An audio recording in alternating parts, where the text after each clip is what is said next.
बिहार के गया जिले से लगभग 30 किलोमीटर दूर एक छोटा सा गांव है गहबरपुर। हरी भरी खेतों के बीच बसा यह गांव दिन में शांत दिखता है, लेकिन रात ढलते ही इसका माहौल कुछ अजीब हो जाता है। गांव के बीचों बीच खड़ी है एक पुरानी हवेली, जिसके बारे में कहा जाता है जिसने भी उस हवेली के अंदर कदम रखा वो फिर पहले जैसा नहीं लौटा। यह कहानी उसी हवेली और उसके पीछे छिपे सच की है, एक ऐसी सच्ची घटना जिसने पूरे गांव को सालों तक सिहरन में रखा। साल 1968।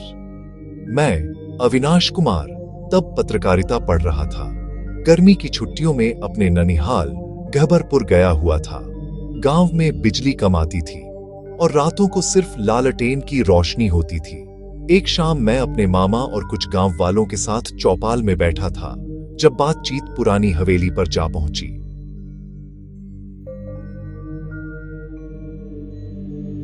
बाबू, उस हवेली के भीतर अब कोई नहीं जाता। पिछली बार जो गया था पागल होकर लौटा। सिर्फ अफवाह है शायद।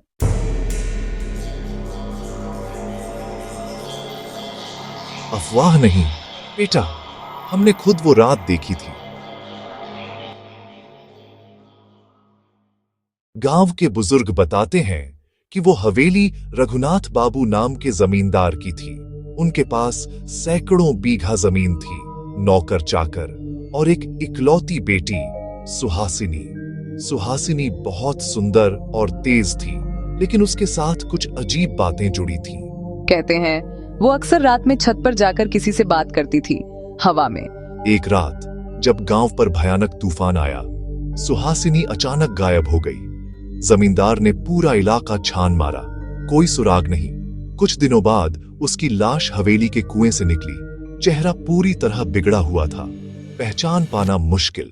कहा गया कि उसने आत्महत्या की, पर गांव वालों का कहना था वो मरी नहीं थी, उसे बुलाया गया था।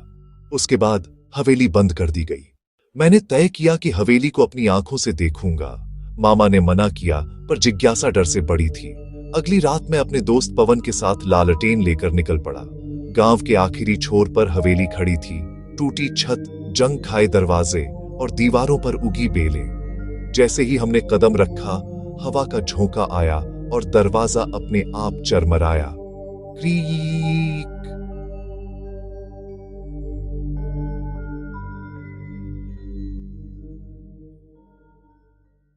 चल निकलते हैं, थोड़ा और देखते हैं, बस आखिरी कमरा।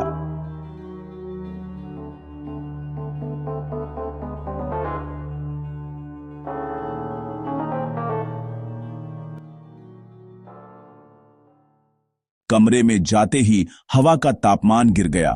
अंदर सब कुछ उसी जगह था, जैसे किसी ने सालों से कुछ छुआ ही न हो। टेबल पर धूल से ढकी डायरी पड़ी थी। मैंने उसे खोला। आज फिर वो मुझे बुलाने आया था। कहता है कि मैं उसकी हूं। मैं उसे देख नहीं पाती, पर उसकी आवाज कानों में गूंजती है। शायद वो इस हवेली का पुराना मालिक है, जो मरा नहीं। अगर मैं वापस न आऊं तो कुएं को मत छेड़ना, वहां वो रहता है।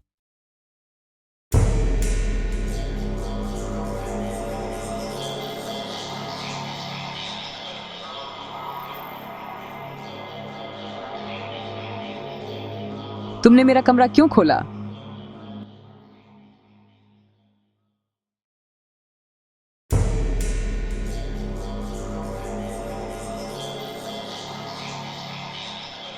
तुम लोगों ने जो देखा वो हम सब भुगत चुके हैं। हर बार कोई जिज्ञासु अंदर जाता है, हवेली उसे अपने अंदर कैद कर लेती है। उन्होंने बताया कि अमावस्या की रातों में हवेली के कुएं से किसी लड़की की आवाज आती है, मुझे बाहर निकालो। कुछ साल पहले एक साधु वहां तप करने आया था। उसने कहा था उस कुएं में कोई आत्मा नहीं, बल्कि अधूरी प्रार्थना बसी है। जब तक हवेली पूरी तरह मिट नहीं जाती, वो आवाज गूंजती रहेगी। 2003 में सरकार ने उस हवेली को गिराने का आदेश दिया। बुलडोजर आया, पर पहले ही दिन उसका इंजन जल गया। दूसरे दिन मजदूरों ने काम शुरू किया, पर 2 मजदूर कुएं में गिरकर गायब हो गए। लाशें तक नहीं मिली।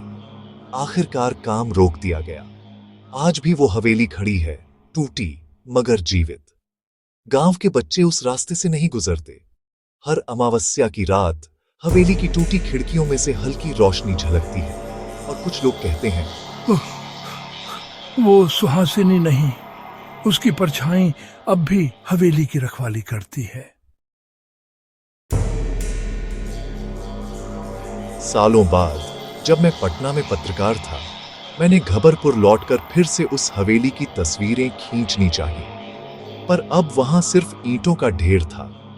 कुएं की जगह समतल जमीन थी, मानो किसी ने उसे मिटा दिया हो। लेकिन जब मैंने कैमरे की तस्वीरें देखी, एक तस्वीर में साफ दिख रहा था एक लड़की का चेहरा, धुंधला पर मुस्कुराता हुआ, उसी टूटी हवेली की खिड़की से झांकता। यह कहानी सच्ची है। घबरपुर गांव के लोगों ने इसे आज तक झुठलाया नहीं। कई बार टीवी चैनल और लोकल पत्रकार वहां जांच के लिए गए, पर रात में जो भी रुका वो या तो बीमार पड़ गया या अगले दिन वहां से भाग गया। गांव आज भी मानता है कुछ जगहें इंसानों के लिए नहीं होती, वो अब भी किसी और के अधीन है।